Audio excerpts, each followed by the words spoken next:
राम राम, जय श्री कृष्णा। कैसे हैं आप सब?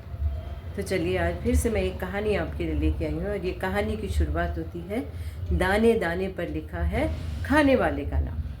ये बात शायद आप और हम अपने बड़े बुजुर्गों से भी सुनते आए हैं और हमने कई किताबों में भी पढ़ी है, लेकिन फिर भी कई बार हम इस बात पर विश्वास नहीं करते, इसे स्वीकार नहीं करते हैं कि कैसे ये संभव है कि दाने दाने पर लिखा है खाने वाले का नाम।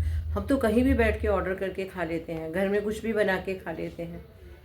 इस बात को अगर हम साबित करें या इस बात को हम स्वीकार करें, उसके लिए मैं आपको एक कहानी सुनाती हूँ। तो एक बार गुरु नानक देव जी अपने दोनों शिष्यों भाई बाला और भाई मर्दाना के साथ यात्रा पर निकले हुए थे। चलते चलते वो एक गांव में रुके और एक पेड़ की छाया में बैठकर विश्राम करने लगे। विश्राम करते हुए भाई बाला ने एक शब्द गाया जिसका जो अर्थ था या जिसका निचोड़ था वो ये था कि हमारा जीना, मरना, सोना, जागना, खाना पीना, हमारा हर क्रियाकलाप जो भी है वो पहले से निश्चित है, उसको हम बदल नहीं सकते। तो भाई बाला जो थे वो शांत स्वभाव के थे, लेकिन भाई मर्दाना जो थे वो जब भी गुरुदेव कोई उपदेश देते तो उसकी तह तक जाने के लिए बहुत सारे प्रश्न पूछते थे। तो जब भाई बाला ने गुरु नानक देव जी का लिखा हुआ ये शब्द गाया तो उसमें जब ये उन्होंने सुना कि खाना पीना भी हमारा पहले से निश्चित है कि हमें क्या खाना है और क्या नहीं, तो मर्दाना ने गुरु नानक देव जी से पूछा, क्या ये बात सच है कि दाने दाने पर लिखा है खाने वाले का नाम? तो गुरु नानक देव जी ने बोला कि ये बात बिल्कुल सच है।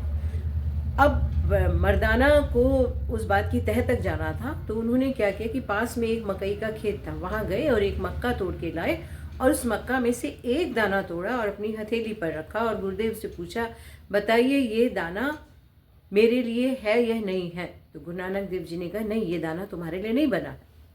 तो जैसे ही उन्होंने ये कहा, भाई मर्दाना ने वो दाना अपने मुंह में डाल लिया और खा लिया।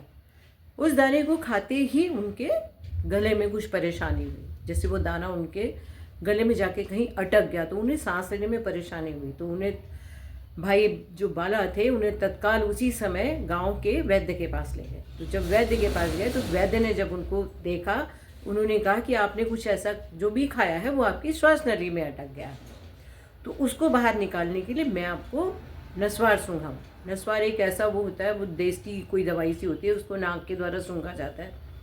तो जैसे ही वैद्य जी ने उनको नस्वार सूंघाई, उनको छींके आई भाई मर्दाना को और वो दाना जो था उनके मुंह से निकल के जमीन पर गिर गया और तभी उधर से निकलती हुई एक मुर्गी वो दाना खा गई। अब भाई मर्दाना की आंखें खुली, वो वापस गुरुदेव के पास आए और उनसे क्षमा मांगी कि आपने जो कहा था वो बिल्कुल सच है कि दाने दाने पर लिखा है खाने वाले का नाम। जो मैं दाना खा गया था वो मेरी किस्मत में सच में ही नहीं था, वो उसी मुर्गी की किस्मत में था, इसलिए वो उस तक अपने आप ही पहुंच गया। तो ये बात उन्होंने इस तरह से सच साबित कर दी। तो शायद आपको और हमें भी अब ये बात अच्छी तरह से समझ में आ गई होगी कि दाने दाने पर लिखा है खाने वाले का नाम। जय श्री कृष्णा।